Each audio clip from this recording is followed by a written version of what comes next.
outside the off stump. Oh, he's caught it! I don't believe it! Tom Kohler-Cadmore has caught the most magnificent catch. That short third man is the end of Daniel Sams, and Somerset have won the Vitality Blast 2023. They've bowled Essex out for 131.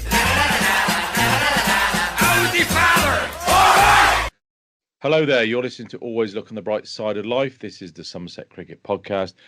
My name's Ian Shepherd. Joining me this evening, I've got the voice of cricket on BBC Radio Somerset, Anthony Gibson, and Dan Kingdom as well. Well, nice while it lasted, wasn't it? Well, I mean, I don't know if you knew, but on the Lancs TV, they've got a commentary box camera, and it was just, I'm not going to say nice, but it was quite reassuring to kind of watch the just extra wrinkles appearing from days 1 to 4. I mean, they put us through the ringer, and even this morning I thought, we can still do this if we just follow the blueprint of the Warwickshire chase. But Lewis Gregory left a gate you could drive a Sherman tank through to a Luke Wells googly, and that was pretty much that. It was. And if he just listened to Luke Wells's post-match interview yesterday evening, he would have known that Luke Wells's standard delivery is the googly, a la Rashid Khan, and that he rarely bowls the leg break. And it was a very well pitched googly, but he should have been prepared for it. Instead of which, as you said, it went straight between bat and pad, and out came the middle stump, and that was pretty much that. Yep. I mean, this is gonna. I don't. Right, bollocks to this. Let's go back to beating Surrey Saturday morning. How about that? Hey, let's talk about that, Dan. We're all up there, Edgbaston for finals day. Don't worry, listener, if you are of a particularly masochistic, not disposition. What word am I looking for? Disposition. Then we'll be coming to that later on. But freezing cold up in that bloody stand. James Rue makes a debut straight away like a duck to water.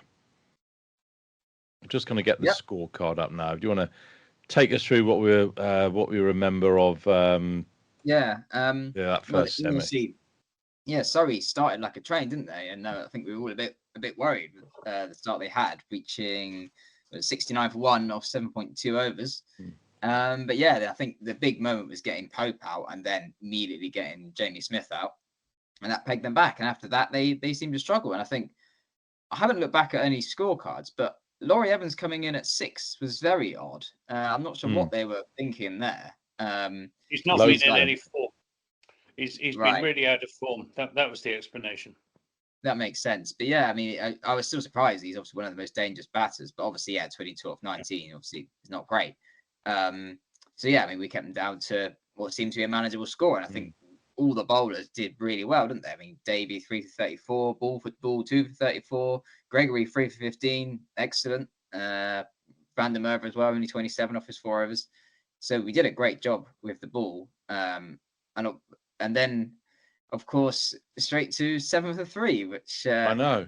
Was fun. It felt like with that semi for me that Surrey won the first 10 overs of each innings and we won the last 10 overs of each innings, which is generally the way round that you want to do it if you want to win the game. I mean, it was more or less certain that Rue was probably going to play in the absence of Tom Banton, making his Vitality Blast debut in a semi-final on finals day for a mere mortal would have been a task that would have been filled with dread and fear, but not for James Rue. Came out with Sean Dixon, who'd say 7 for 3, and then more or less took the chase home. I mean, is there nothing this lad can't do? It's just mad. No, he's made a real case for selection in the Blast next year. I'm not sure who he comes in for, but yeah, it was an extremely calm, composed innings. He's obviously been in great form in the One Day Cup. Didn't have to play an innings that was too different to that, and he did start quite slowly, which was a little worrying at the time. But then expanded his range of shots. He had 3 sixes to go with 5 fours, and having Dixon to bat with him, obviously a guy who knows all about scoring runs at finals day based on last year. It was a great partnership, and obviously it was the highest ever partnership on finals day. Shane Dicko got out right at the end, but he got his round of applause. Mhm. We had a little bit of a scare because there was a few dot balls in that penultimate over, but no, thankfully that no ball which Gregory smashed for 6 saw us to a glorious victory. And that was the end of the day, wasn't it? Nothing else happened. I think so. No, I managed to wangle my way into the Somerset committee box, and I had some very nice afternoon tea in there. And I think that was more or less the end of it, wasn't it? I think so. I don't know what. So. Don't know what else happened in that competition going forward. No, it was. I mean, what else do we want to talk about? I mean, obviously, Sean Dixon just loves finals day.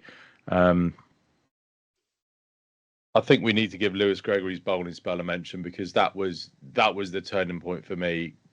I just said before that Surrey won the first 10. They were cruising, really. They were looking for sort of 190, 200 when Gregory came on to those big wickets of Pope and Smith in consecutive balls, which was lovely to see. Jamie Smith's off stump cartwheeling out first ball. Yeah, just a good all-round performance that this team are capable of doing. I told you Roloff would turn up, and he did. 4 overs of 27, put the brakes on. And as you say, that was the end of the day. I'll tell you the best thing I enjoyed about that semi-final was Chris Frew, James's dad, was sat a couple of rows in front of us, and he had his little woolly hat on, and he loves taking pictures of the lads, and he just looked like the most emotionless, calmest guy in the whole of the stadium. He was just like, "Oh my God, that's my son out there." I'll be like, any of us would be like, "Oh my God, my son's out there. He's playing for Somerset in the second biggest game in domestic cricket." But he sat very quietly and just picked his camera up every now and again and took a little bit of a picture and yeah, loved it. And it was good to see all the virtually the Metro Bank One Day Cup team up in the stands as well. It was quite funny for about the first 10 overs of the Surrey game because half of them didn't know where the other half was sitting. So half of them were over to our left, half of them were over to our right, and then sort of at the end they all sat together. So it's good seeing all those lads there. Gibbo, anything else on that first semi-final? I mean, it was. No, I agree with you. And the crucial wicket was that of Jamie Smith. Getting him the first ball was, it was a terrific spell from Lewis Gregory. Absolutely back to his best. And all those people who've been criticising him for not bowling much in the 2 preceding. Didn't need to. Should jolly well eat their words because, he was fresh and ready because he is carrying an injury. And he bowled a brilliant spell and that effectively, I wouldn't say it won us the game, but it kept the Surrey score within reasonable limits and meant we had something gettable to chase down. So well bowled, Lewis. Indeed, well bowled, Lewis. Well bowled pretty much everybody in that first semi-final. So the Gloucesters then beat Sussex, and we had a nice little break. Stumpy did not. I don't even got a place in the mascot race. I think he was 7th or 8th by distance. Little wander around Edgbaston, caught up with a few people, and then the final. Lost the toss. You don't generally tend to think a toss is crucial in 20-over cricket, but I don't want to make excuses, but batting did look a lot easier for them than it did for us. And I'm not sure if going from that kind of twilight period to proper darkness just made the pitch a little bit, may just skid on a little bit more. I don't know, but batting was certainly made to look a lot easier by Bracey. I don't know if you heard my interview with Tom Kohler-Cadmore near you there, Sheps. I was there. When he said that actually the pitch was perfectly all right and he was enjoying batting on it. So he wasn't making that excuse, which I thought spoke well for him. And we said at the time it was a pitch tailor-made for the Gloucesters, and they made the absolute best of it, and we weren't good enough. Well, good luck to them. Correct. And I was really pleased for poor old Sid Lawrence. Yes, definitely. It was a lovely picture of Bobby Bracey sharing the trophy with old David Sid Lawrence, who's there in a wheelchair, suffering from motor neurone disease at the moment. So, yes, we do wish you all the best, Sid. Yeah, it was quite. I just suddenly thought, Gibbo, while we were waiting for TKC to come up for that interview, I think it was me and you, Will and Freddie from the digital team, And then it was John Etheridge was. There weren't many people there. John Etheridge was sat in the back row, tapping on his laptop. And we don't do ourselves any favours to knock the stereotype, because we were literally talking about cider for about 10 minutes waiting for TKC. We were discussing the merits of Devon Red and Thatcher's Rascal for Right, yes, not helping ourselves, but yes. I think while we're talking about cider. We were talking about cider, probably much to the but very, very nice catering up at Edgbaston. I'll certainly give it that. That was probably a highlight of the day. Yeah, and then poor old Harry couldn't decide whether he was going to stay with his friend on his floor or coming home with me. And then eventually I got a text saying, "Oh, can I come over with you now? Shut! I've changed my mind." I'm like, so I had to wait around for bloody Harry. So it was a fun old day. What time did you get back? Not too bad. I think. Oh, I can't remember, but it wasn't too late. I don't. Mark and I got back about 12:30, which wasn't too bad. Yeah, that's probably about right. About the same for me.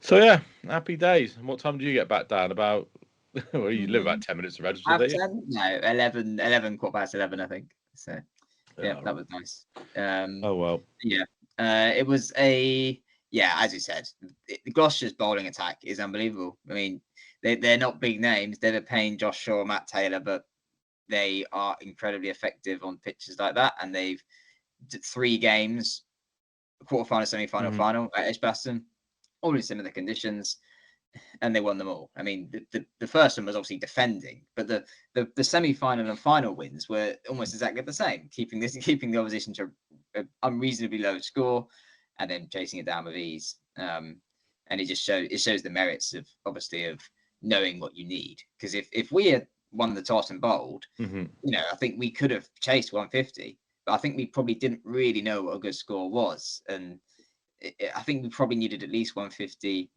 Maybe more. I don't know. It's impossible to know. But yeah, I mean, we obviously had a great start as well. 28 for none off 3 overs. I thought, we're on here. But yeah, TK2 was it? Them nice. Yeah, all went wrong after that, didn't it? Really? It did all went wrong. Partnership in Gregory and Abel. It was a difficult pitch to score at 8, 9, or 10 runs and over, but not too difficult at 6 runs and over. And I think that was the difference. And when Gloucester were in both of their games, semi-final and the final, were only left with 6 runs and over, it was easy peasy for them. Whereas it was much more difficult for the side batting first, who were trying to force the pace, and it wasn't the sort of pitch on which it was easy to force the pace. I think you pretty much summed it up there, Gibbo. Not much more we can say. I mean, obviously Lewis Gregory batted really well, because I think he batted like you said, Gibbo. He just knew that 140, 150 would probably not be a winning score, but a score which you could win with, as we did last year. And hey-oh, one leg of the treble gone. I do wish Edgbaston could produce some better pitches for finals day. I mean, I know it's the end of the season. They've got a lot of cricket played on that ground. But you'd have thought they could produce the sort of wicket that we see match in, match out at Taunton. Because it just makes it much more entertaining for the crowd. Can't be a used pitch up at Edgbaston for finals day, surely. Well, I don't think it is. So, yeah. Well, it wasn't a great pitch, though, was it? But it does make for exciting cricket sometimes. I often think 150, 160. Those are good games. It can, but that finals day, I mean, surely for the neutral, wasn't a great finals day, was it? Absolutely. Yeah.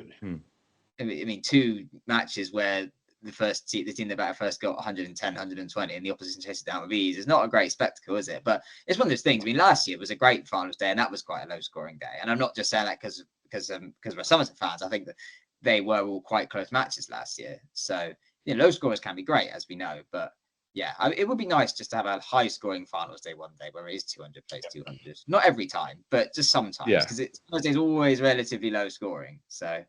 It's like T20 in general, isn't it? You don't want 250 plays 240 every week like they had in the IPL with a ridiculous super sub rule, and then you don't want games like we had last Saturday. Right, whirlwind turnaround then. Should we talk about Lancashire away? The game that we needed to win to keep the pressure on Surrey, to keep ourselves in the county championship race, and well, All went a little bit wrong, didn't it? Well, we had every chance.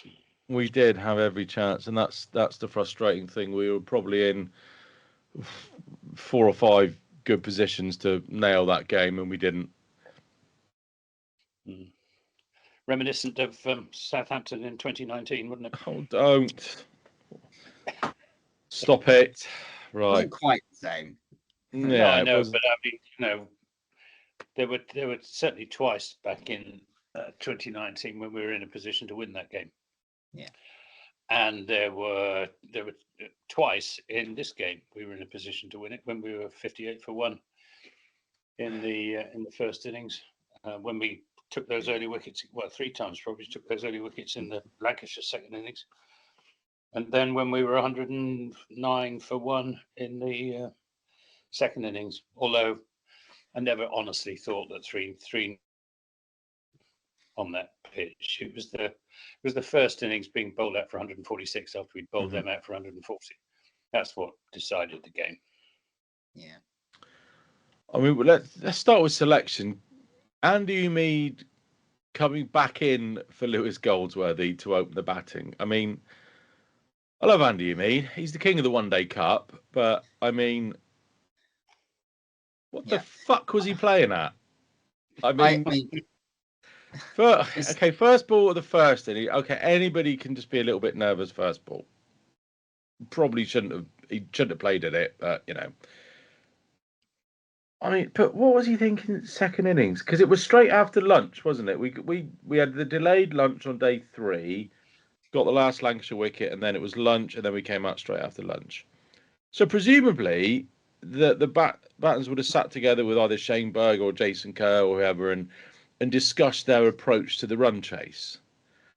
And you know, I would imagine it would have gone down the lines of very much, well, you know, we got a blueprint in Warwickshire. Abe's, you're in good nick. Rui, you're in good nick. Let's pretty much do what we do there, you know. Just keep ourselves in the game. We've got plenty of time. Let's just, you know, blah, blah, blah. At no stage did I think Andy Umeed stuck his hand up and go, I've got an idea, guys. What I'm going to do is I'm going to run down the wicket first ball. And if I hit a streaky 4, and then I'm going to run down the wicket second ball again. And what I'm going to try and do is I'm not even going to try and play a technically correct shot. The ball is going to hit my off stump, and my feet are going to be 3 foot outside the leg stump, and it's going to look absolutely horrendous. And yeah, he basically he seems to have no faith in his technique while opening against the moving red ball. So I don't even understand. I don't understand why he was chosen to open. I almost don't blame him. No. The root cause of this comes back to the selection of him as an opener for reasons I cannot understand. Seeing as Goldsworthy, yes, he had 2 failures against Surrey, but he's got a pair of 38s against Durham, and he looked good in those innings. You can't just drop an opener based on 2 innings because opening is difficult. Goldsworthy has never done it before. There was no reason to say, "Oh no, sorry, you're out the team now," based on that, and then to put Umeed up to open when we've known from previous evidence from earlier this season that he's not really up to the job of opening. He's all right in the middle order, but opening in red ball cricket he's clearly struggling. He's too attacking. It's weird because he attacks less when he's opening in 50 over cricket, probably because he gives himself like 10 overs. He's like 25, 28 not out of 10 overs most of the time. He'll probably be the same on Sunday. So I just really don't.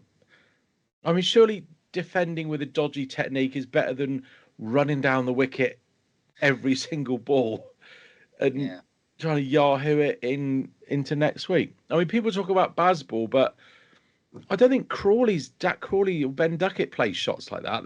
They play aggressively when the ball is there and there's a choice of, oh, well, I could let that go or I could play a cover drive. It's there for both. I know I'll play the cover drive, but I'll play it correctly and it's got to be a good ball to get me out, not I mean, what's even more disappointing, Gibbo, is you were still having your lunch when Andy Umeed did that, because I would have absolutely loved to have just had your reaction to that one. I think you would have probably been sacked, Gibbo. I mean, I don't know what the BBC's policy is on foul language, whether accidental or not, but no, I didn't. I don't think I was on commentary, fortunately. But God, it was. It was I think you had it right when you said that they were trying to copy what happened against Warwickshire when he went really hard at the start and it came with luck. Yeah. But it was, I don't know. I really like Andy Umeed, and he's a decent batsman, but I agree with Dan. The selection didn't honestly seem to make very much sense, and the way he played. I mean, he cannot surely have been advised by Shane Berger to have played that way. It must have been himself who decided that was what he was going to do. And but the consolation is we found at least one opener. Absolutely. In Archie Vaughan. Archie Vaughan. Who I thought batted beautifully. I mean, he had a bit of luck. He was put down by Keaton Jennings, but even so, played some nice shots. He's comfortable opening. He enjoys opening. When I spoke to him last night, asked him about opening the innings, whether that was where he wanted to bat or whether he'd be happier down the order. He said, "No, I want to open the innings. That's where I'm happiest. I like batting against the new ball." So that's great, and it's something to look forward to for next season. Yep, technique and temperament are the two things you need to open the bat, and he looks like he's got both. So here's to a long, fruitful career for Archie Vaughan, opening the batting for Somerset. Hopefully he won't be pinched by England in the next few years. They seem pretty stuck with Crawley and Duckett. So, yeah, and let's go back to Andy Umeed. What that probably also does as well is it absolutely nixes any further temptation for him to open the batting in red ball cricket in future, purely keeping himself down in that ever-increasing logjam of middle-order batters, which we seem to absolutely crave. Tom Banton it still hasn't been announced if Tom Banton's signed a new contract yet, but I would imagine they're keeping that for a slow news day. I mean, I did just watching that second. Did you feel that we just lacked a bit of bite? What, in the bowling? Yeah.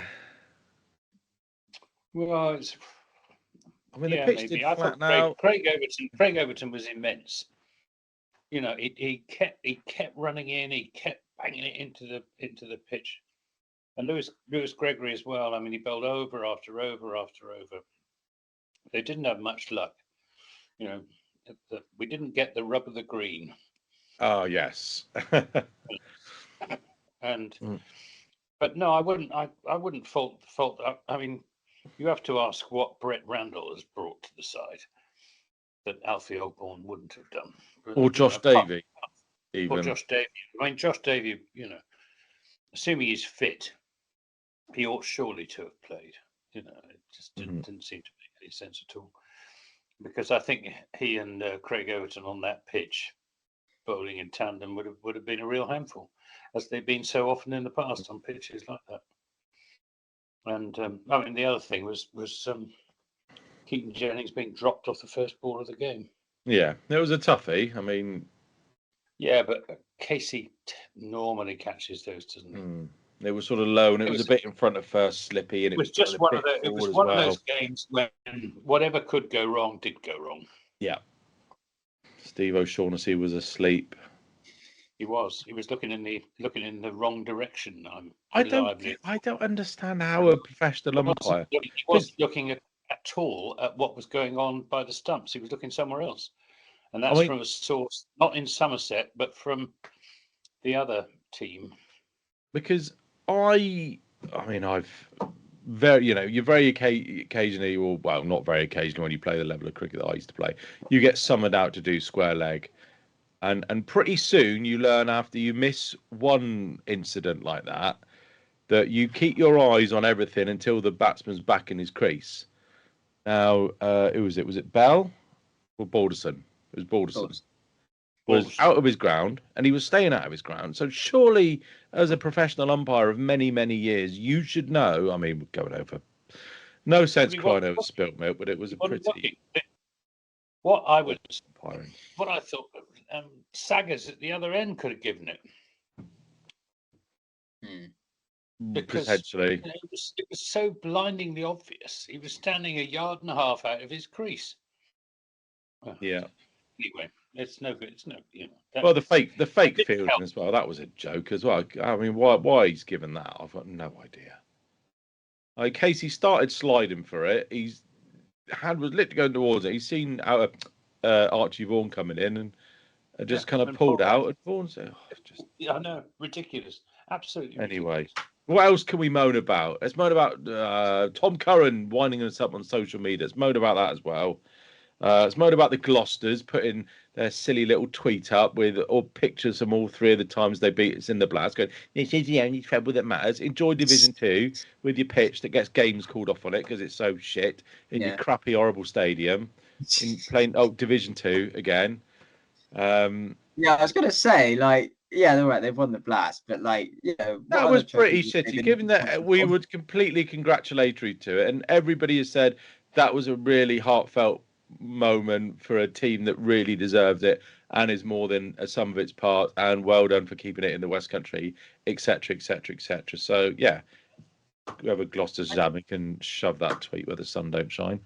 I do find it funny that people. I've seen other people as well taking the piss out of us, like saying, "Oh, no more trouble." Look at that. Like, it's like, well, we were saying we're on for the treble because we were on for the treble. Like, it wasn't. It was. Yeah, it nobody was said nobody southwest of Bristol said, "Oh, we're definitely going to win the treble." Yeah, it's on. Exactly. We are definitely going to win the treble. So I was like, "Oh my god!" Well, all we've said is, "Fuck me, it's going to be a busy September and it's going to cost us a lot of money travelling around." So yeah. I mean, and I was very much of the opinion that it probably is going to be a bridge too far a little bit, and we may be pulling ourselves a little bit too much in three different directions. But no sense crying over spilt milk, as they say. Anything more on Lancashire? Well, just to finish up with the moaning. Go on then, Gibbo. The no ball that was chalked up against Archie Vaughan when the ball slipped out of his hand. Oh, when he had something in his eye.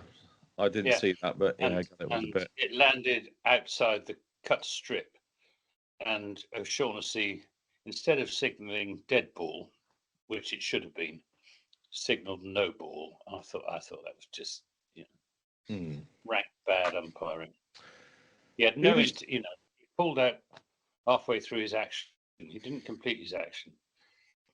That was cool. Still, it must have been nice of Steve O'Shaughnessy to go out to Lancashire and say hello to all his old teammates that were possibly at the ground. Anyway, he did make up for it on the following morning. I can't remember who it was. It was stone dead LBW. Oh, Archie was starting. He was stone dead and and he gave it not out. So, the sooner they get some kind of basic DRS into county cricket, the better. I mean, when it started in Test cricket and one-day cricket, it was just line decisions. I mean, surely there's enough cameras on the ground at the moment to be able to manage that. But anyway. Lancashire and Taunton, yes. Canterbury, definitely no. If you've got a camera, if there's some camera there, surely you could just say, let's have a look. If it's inconclusive, it's inconclusive. If it's there, it's there. I mean, Christ, the umpire can stand with his phone at square leg and just, rewind the bloody YouTube stream, for God's sake.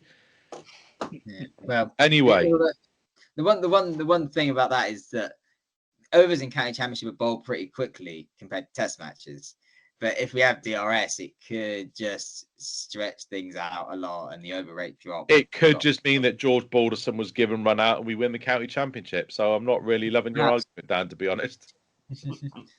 Yeah, but obviously these things do even themselves out over a season, don't they? So, but yeah. I can see maybe one day there'll be DRS. It always seems that the big ones go against us, but but they're only big because like every decision is ultimately the same because we don't know how a decision that was earlier in the season, if that had changed, how that could have changed the rest of the season. So yeah, I know what you mean.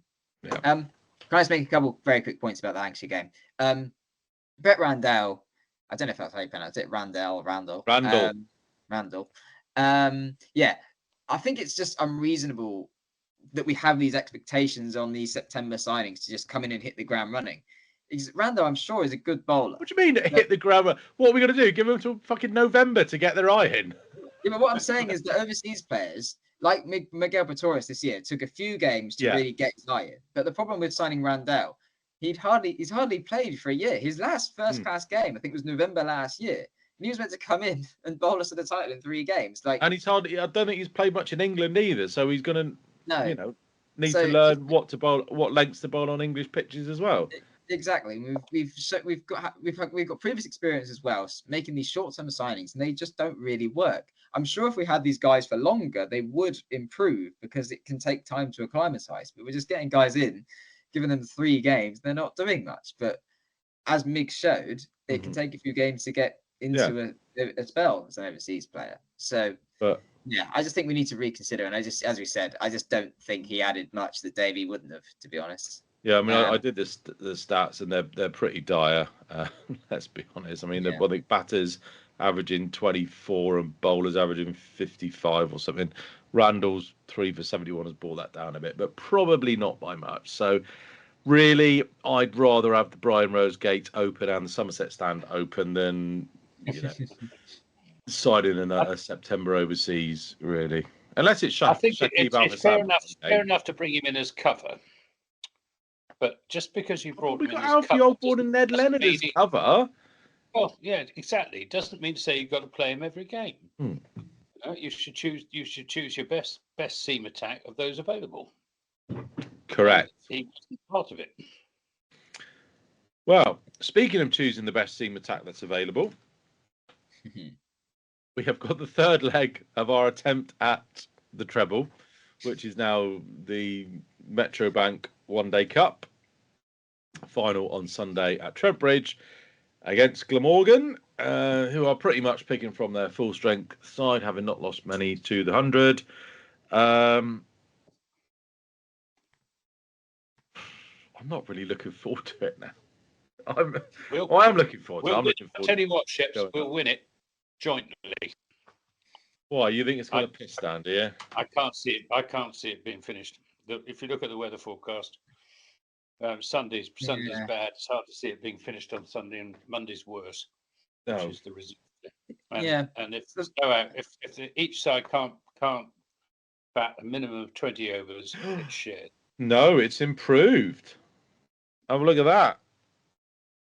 If you can see that, it's improved slightly. So your pessimism is misplaced slightly, but it will probably change again tomorrow. I'm just looking at the map of weather on Sunday, and it's if the rain might stay in the south, so I'm hoping we get something. I think it's just the thing is, it's one of those where it might be that we should really be starting with a 20 over game. It might be that it's all right initially, and we try and do a 50 over game, and then we get cut off at the end of the 50 over innings, and that's it, So annoyingly, the umpires don't have the discretion to say, okay, we're just going to start and do a 20 over game. But yeah, it'll be. I think sharing a trophy is just it's so it doesn't really feel like winning a trophy, does it? Really? So I'm praying for the weather to hold out. I think it'll be all right. I think we'll get some sort of game in on Sunday. The weather forecast is always changing, and I mean, we thought finals day last year was going to be a complete washout, and in the end, I think we only lost 4 overs, maybe even 2. So it'll be right. I mean, are we going to keep the same side? Obviously, Riley Meredith played in the semi, so we need to replace him with somebody. I'm going to say Alfie Ogborn. I presume he's fit. Right. I mean, that side is Umid, George Thomas, Goldsworthy. We'll talk about that in a minute. Goldsworthy, Roode, Dixon, Green, Vaughan, Aldridge, Leach, Davey, and Alfie Ogborn. So sounds like a winning team. Sounds good. I mean, I presume Andy Umid has recovered from his brain injury that he suffered in the lunch break on day 3 to play. George Thomas in what could possibly be his last innings for the club. Probably. I mean, he did play for the twos in the week. I mean, I normally flick between the two and keep pretty much an eye on what's going on in the twos, but I didn't really this week because all eyes were on Old Trafford. He put on 150 with his brother, didn't he, or something like that? Yeah. So he's in a bit of nick. I mean, it hasn't been announced that he's leaving yet, so it's massively inferred, but talks could 11th hour talks could happen. They do happen. So, Yeah, I don't think so. that's particular. It's not not definitely been announced that he's leaving yet. So, we remain in hope. Right, I'm travelling up tomorrow afternoon. Don't know where I'm going to be having a drink tomorrow night. Gibbo, I hear you're off to the Peak District for a constitutional. I speak to you from Chesterfield. Oh. In the Portland Hotel, which is a Weatherspoons. Oh, very nice. Sounds unlikely, but actually Weatherspoons accommodation is very good. It's a very comfortable hotel room and very reasonably priced. And Chesterfield's quite an interesting town, quite apart from the Crooked Spire and all the rest of it. And do all the bedrooms have different... walking in the Peak District tomorrow. Do all the bedrooms have different carpets in them like the pubs, or? Oh, it's all right, and it isn't in the least bit sticky. Oh, very nice. Say no more about that. Oh, I didn't put out for any listeners' questions today because I thought we would be absolutely overwhelmed with a deluge. Did you see Tom Curran's social media post? I don't know what it was on, but it was basically him looking like a smug twat in a stupid cardigan and a silly hat going, "Good morning, Somerset fans. What a difference a week makes." Well, I just find it funny that we're living rent-free in his head. He's just. I think as well. Yeah. I agree with you more, Dan. Absolutely right. I'm going to lord it over Somerset fans. And as has been pointed out by a rival podcast, Tom Curran has played, he's been banned for as many games for intimidating an umpire as he's played for Surrey in the county championship across the last 3 seasons. So I think that says it all, really. He's come in and played a walk-on role at the end this year. Shots fired. I think we need to escalate this a lot more. To be honest, I think we can come up with a constructive game or banter war with Tom Curran. I put a team up on Twitter as well today. It was Vaughan. I think this team wins us the county championship. Vaughan, Renshaw, Lammonby, Abel, Banton, Rue, Gregory, Aldridge, Overton, Henry, and Leach. If that side plays most of the Champo, we get a good 8 or 9 games at the start of the season out of that 11. What does Goldsworthy have to do? Be as good as Matt Henry. I turn himself into a fast bowler. Yeah, I know what you mean. Well, there's still the case for him to open. I know it might not be a long-term thing. I mean, I think we've just got to give him a run. Like he's had 2 games. Let's give him a proper go opening. But obviously, the benefit of Renshaw opening is obviously he's a left-hander to go with Vaughan, or even the benefit of Lammonby opening again would be that. But maybe it will be that we do go back to Lammonby opening, and then Goldsworthy can slot in. Leave Lammonby where he is. Leave Lammonby where he is. I think Lammonby. I'm not advocating for it. I'm just saying that might be what the club do. But yeah, bring Renshaw back and open with him and Archie Vaughan. Yeah, and it does really seem like the club is desperate for Lammonby. No, maybe desperate's not the right word, but they really don't want Lammonby opening. Whatever we've done, Lammonby has not opened this season. So maybe it is that he is just the permanent number 3. And we've had some permutations as well, 6 or 7, I think it is. You go back to April, which seems a bloody long time ago now. Nicky says, how about going in for Usman Khawaja again? That would be a similar signing to Renshaw, left-handed, solid, proven opener. I think whatever we do, it should be someone for the whole season. Let's have a stable opening partnership next year if we can. Let's not have a guy. Very hard to find, though. Well, yeah, I know. So if we can't sign an overseas opener for the whole season, then I would say let's stick with what we got. And try to find a pair and stick to it. Yeah, try and break the bank for Usman Khawaja. That would be. I think Steve said that back in January, February time. I was saying that this time last year that's who we ought to be trying to sign. Yeah, definitely. Without a doubt.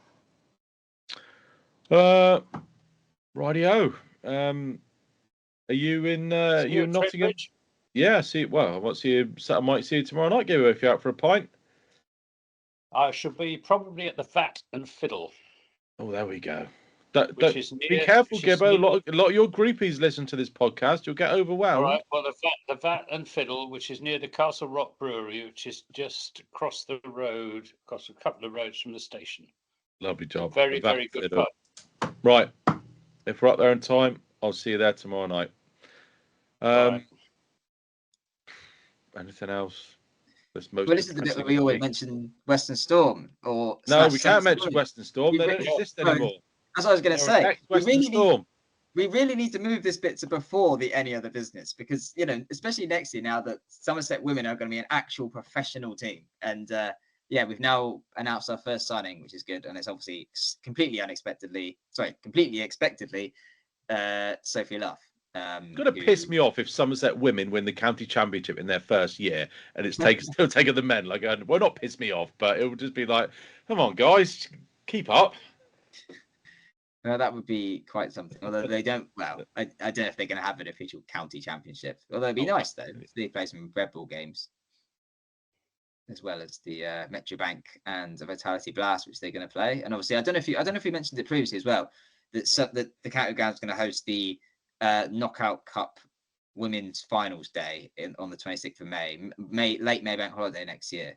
It's basically this Knockout Cup, which is going to have all 3 tiers of county teams in it. And they can obviously play over the first 2 months of the season. And then the final day is going to be at Taunton. So. I did wonder what the difference between that was and the Women's Blast Finals Day. So there's like it's like an FA Cup and a Carling Cup type job. Kind of, yeah. They've announced multiple finals and finals days. There's going to be a Blast Tier 1 and a Blast Tier 2. And also, there's Blast Tier 1, Blast Tier 2, finals days for both of them. And there's going to be a T20 Knockout Cup for all the tiers, which will also have a finals day. So there's going to be 4 finals days in total next year, including the men's one as well. And also, with the women, there's going to be a Metrobank One Day Cup Tier 1 and Metrobank One Day Cup Tier 2. And there'll be Tier 3 of these as well, because there are 3 tiers. So, exciting times. And hopefully if we get to the finals of all of these, we're going to be bloody skint again. Well, although Somerset inherit the Western Storm team. Is this saying that we're going to win like the non-tuple? Is that 9? The non-tuple or the docupole or instead of the treble? I don't know my Latin. Yeah, something like that would be good. We could win 7 or 8, probably 8 trophies next year, including the second 11 women's, men's. Yeah, but as I said, 8 trophies, easy. Don't forget the Abu Dhabi Cup. I think non-tuple is right. Octuple it would be the 8th, and septuple for the 7th. There we are. Non-tuple is right. We need to remember that Somerset obviously are inheriting the Western Storm team, which hasn't. Well, presumably they're going to inherit most of those players, and